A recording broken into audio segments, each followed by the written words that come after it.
우리에게 항상 평안을 주시는 주님의 위로가 지금 이 시간 가정에서 영상으로 예배를 드리는 우리 모든 성도들에게 함께 하시기를 간절히 기원합니다. 사마천의 사기에 보면 외부의 적보다 더 무서운 것은 내부의 적이다라는 말이 있습니다. 한 나라의 흥망성쇠를 살펴보면 나라가 망하는 것은 외부의 적에 의한 것이라기보다는 언제나 내부의 적에 의해 망했다는 것입니다.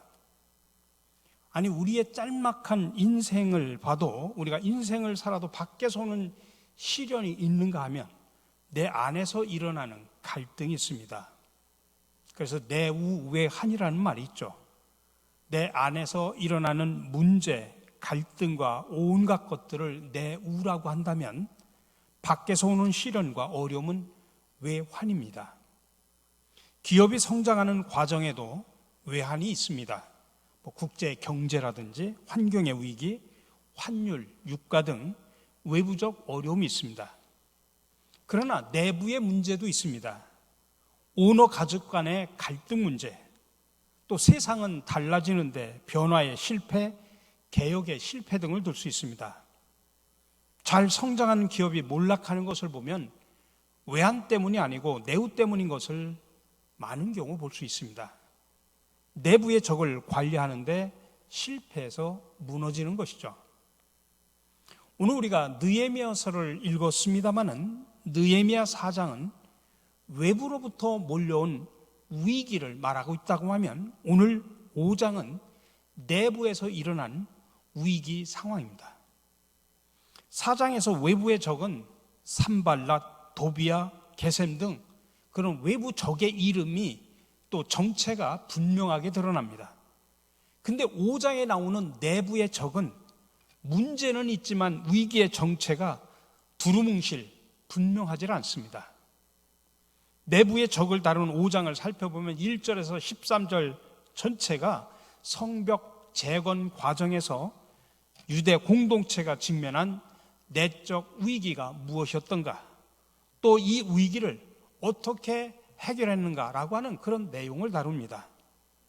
특별히 그 앞에 1절에서 5절의 내용은 성벽 재건을 서두르는 과정에서 공동체 내부에 일어난 위기, 문제 상황을 지금 보고하고 있습니다.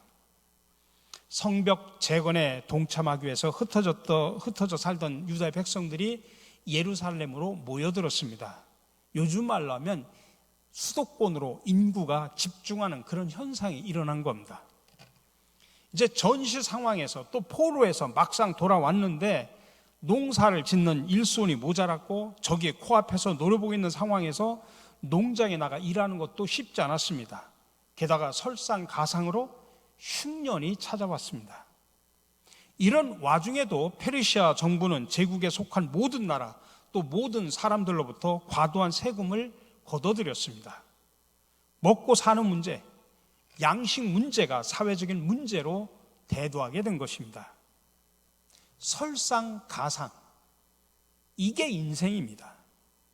어떨 때 보면 위기는 쓰나미처럼 한꺼번에 몰려옵니다. 인생의 문제는 하나가 해결되고 나면은 또 2개가 밀려오고 2개 해결하고 나면 또 3개가 몰려오는 경우도 있습니다. 그래서 내가 내적으로 강해지지 않으면, 또 우리가 내공으로 내 믿음이 단단하게 서 있지 않으면 문제를 해결하다 보면 더 큰 문제를 만나게 되는 것입니다. 지금 가난한 백성들은 우선 소낙비를 피해야 하니 굶어 죽지 않기 위해서 집과 농토를 저당 잡히고 양식을 빌려다 먹습니다. 심지어 아들과 딸들을 종으로 팔아서 양식을 구하는 사람들까지 생기기 시작합니다. 이 엄청난 위기 상황 속에서 곡간을 풀어 나눠주는 부자도 없었고 밥 한 그릇 나눠 먹자는 귀족도 없었습니다. 성벽 재건을 불구경하듯 구경만 하고 손에 티끌 하나 묻히지 않던 드고와 귀족과 같은 자들은 오히려 높은 이자를 받고 돈을 빌려주는 고리 대금업까지 서슴지 않았습니다. 급기야 백성들은 그들의 아내들까지 울부짖기 시작합니다. 70년 만에 바벨론의 포로에서 돌아와서 예루살렘에 무너진 성벽을 쌓아서 내 나라에서 사는가 싶었는데 이제는 동족들의 포로가 되고 동족들의 노예가 되었구나.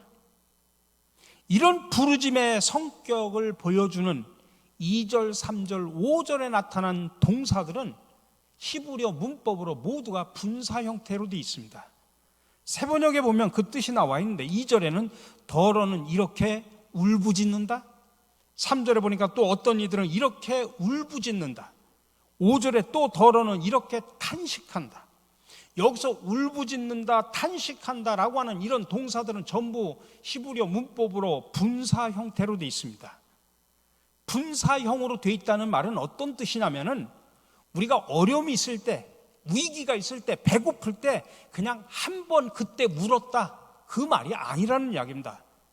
늘 주야로 불평하고 끊임없이 지속적으로 울부짖었다라고 하는 의미를 담고 있는 것이 문법적으로 분사 형태라는 것입니다. 이렇게 내부의 문제 상황이 얼마나 심각한가라고 하는 것을 보여주는 단어가 이렇게 히브리어 분사 형태로 기록되어서 우리에게 전해져 내려오고 있다는 이야기입니다. 우리가 잘 아는 갈등이라는 단어가 있죠. 근데 이 한문으로 보면 칡나무 갈자와 등나무 등자로 되어 있습니다. 칡나무와 등나무가 함께 얽혀 나무를 타고 올라가면 결국은 덩굴들이 서로 엉겨붙어서 풀 수가 없다고 합니다. 결국 풀려고 하면 줄기를 잘라버려야 됩니다. 함께 망하기까지는 풀어지지 않는 것, 이게 갈등의 의미입니다. 문제는 우리 가운데 갈등이 없는 사람, 내적 위기가 없는 사람 누가 있습니까? 그래서 공동체든 개인이든 이 내적인 갈등을 어떻게 해결하는가에 따라서 그의 인생의 미래가 결정이 됩니다. 또 갈등을 해결하는 자세와 방법이 그 사람의 품성이요, 그 사람의 신앙이요, 그 사람의 실력이 되는 것입니다. 우리 곁에 보면 신앙생활하다가 내적인 갈등, 또 교회에 대한 실망감, 신앙심 부족 등으로 상처받아가지고 교회를 떠난 낙심자들이 얼마나 많이 있습니까?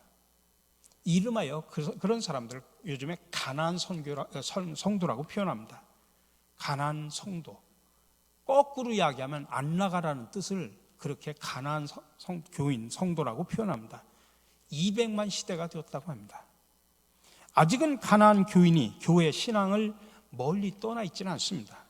주일날 교회는 안 나오지만 기독교 방송을 보기도 하고 신앙서적을 읽기도 하고 성경을 읽는다고 합니다. 그러나 점점 사라져가는 것입니다. 내게 신앙을 가르쳐주고 물려준 내 부모가 살아 계실 때까지는 이것이라도 지킨다는 것입니다. 그러나 부모님이 세상을 떠나고 나면 이것도 끝나는 것입니다. 그러니 그들이 너무 멀리 가기 전에 그들을 주님 앞으로 인도할 준비를 해야 되는 것입니다. 그러면 갈등, 인생의 위기와 실패가 어디서 시작이 되었을까요?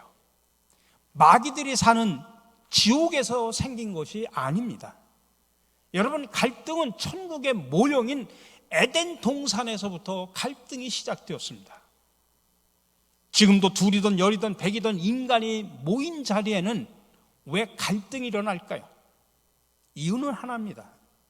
저와 여러분은 불완전하기 때문입니다. 우리 모든 인간은 완전하지 못하기 때문입니다. 아니, 교회 공동체 안에서도 신앙의 위기와 더 다양한 갈등이 있습니다. 이 내적인 문제 해결에서 실패해가지고 교회를 떠나는 사람도 있습니다. 근데 여러분 기억하셔야 됩니다. 교회는 완전한 곳이 아닙니다. 성인 군자들이 모여있는 곳도 아닙니다. 죄인들이 모여있는 곳입니다. 교회는 절대로 천국이 아닙니다. 병들고 상처 입은 영혼들이 천국 가는 도상에 있는 공동체. 그래서 너도 환자, 나도 환자, 너도 수리 중, 나도 수리 중, 너도 나도 모두가 공사 중, 그게 교회입니다. 왜 이 교회 안에도 갈등이 있을까요? 교회는 다양한 사람들이 모였기 때문입니다. 우리가 하나님을 아버지라고 부르고 예수를 그리스도로 우리가 고백하는 그런 공통점 외에는 모든 것이 다 다릅니다. 성격이 다릅니다. 자라온 배경이 다릅니다. 가치관과 목표가 다릅니다. 비전이 다릅니다. 취향이 다릅니다. 이렇게 다른 사람들이 모였으니까 우리가 다름을 확인하면서 많은 사람들이 갈등을 느끼게 되는 것입니다. 다른 것은 다른 것일 뿐 틀린 것이 아닌데 나 외에 다른 사람이 틀렸다라고 생각을 하기 때문입니다. 또 왜 이렇게 교회 안에 갈등이 많을까요? 그것은 이 땅의 교회는 끊임없이 영적으로 사탄의 공격을 받기 때문입니다. 그러므로 언제든지 교회는 이 상처로 피를 흘릴 수밖에 없습니다. 여러분, 세상 사람들은 흔한 말로 싸움을 하다가도 막걸리 한 잔 나누면서 악수하고 화해를 하지 않습니까?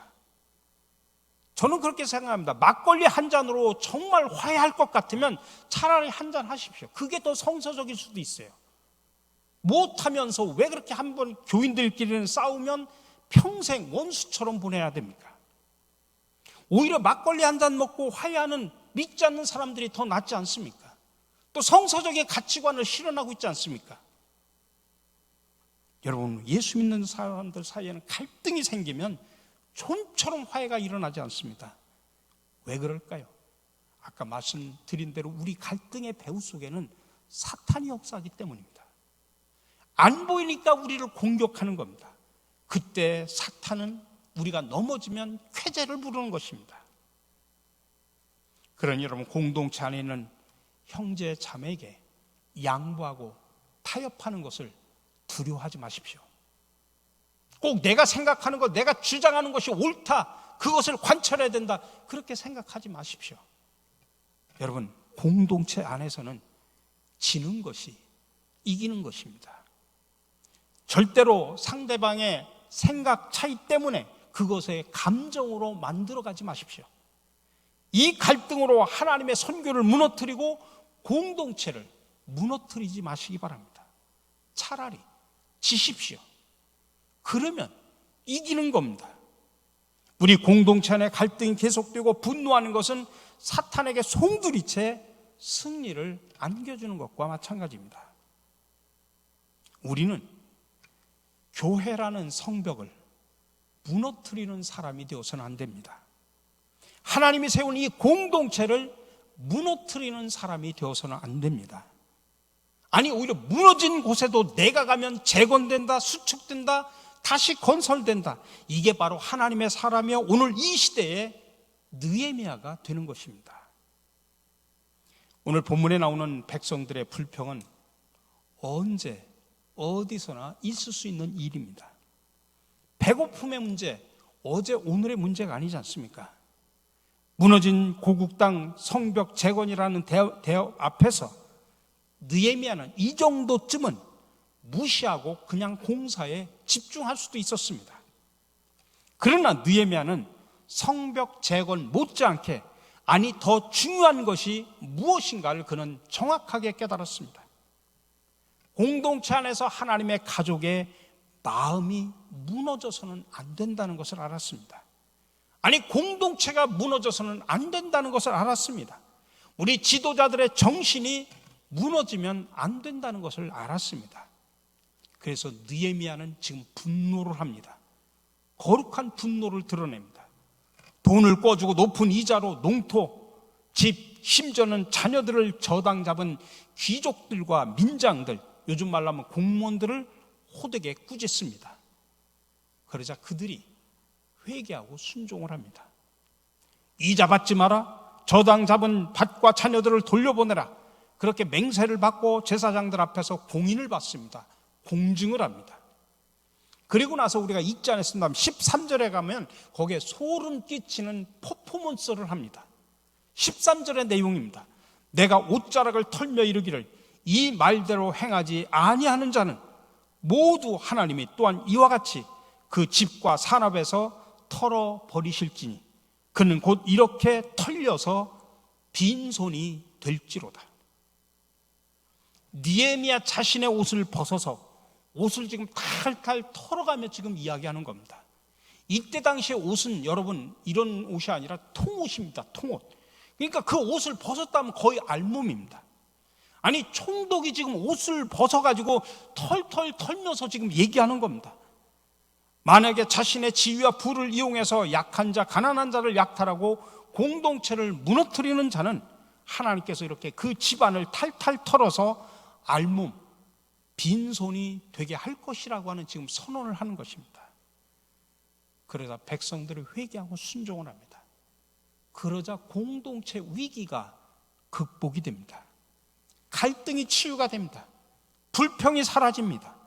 가진 자들이 회개하고 돌아옵니다. 근데 이 운동은 자그마치 12년 동안 지속되었다고 12절에서 말합니다. 14절에서 이야기합니다.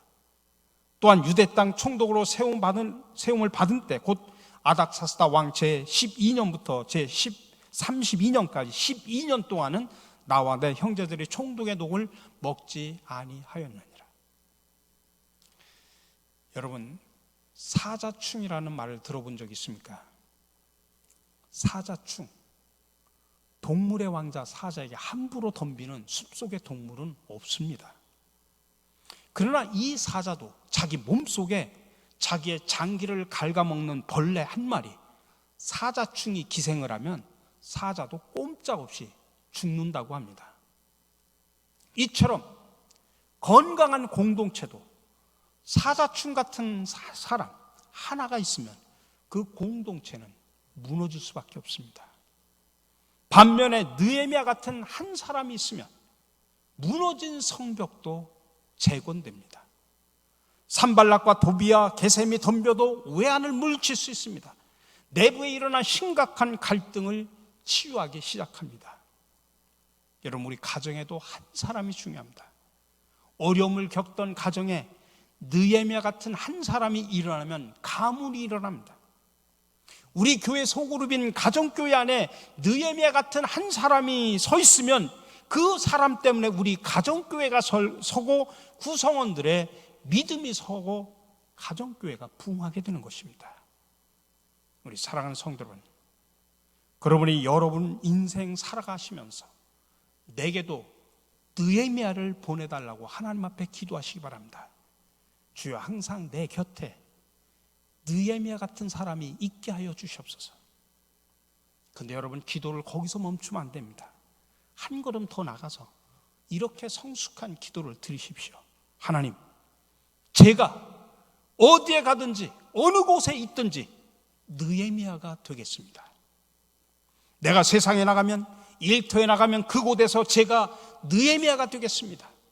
우리 가문에 제가 느헤미야가 되겠습니다. 우리 교회 많은 사역자들 중에 제가 느헤미야가 되겠습니다. 어디에 가든지 간에 나로 말미암아 한 사람이라도 힘을 얻고 일어나게 해 주시옵소서. 공동체 안에 무너진 것들이 느헤미야 같은 나 한 사람을 통해서 회복되고 치유되게 하여 주시옵소서.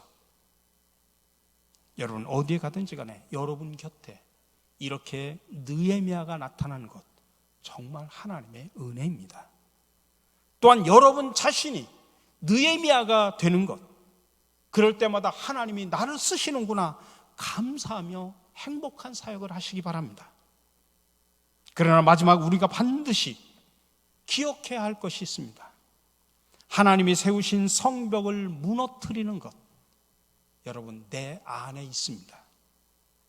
그러니 내 안에 있는 적들을 이겨내고 불평과 원망을 이겨내고 게으름과 나태함을 이겨내고 내 안에 잘못된 가치관을 이겨내고 이 적을 물리쳐 하나님 나라의 성벽을 멋있게 세워가는 저와 여러분들이 되시기를 주님의 이름으로 간절히 축원합니다.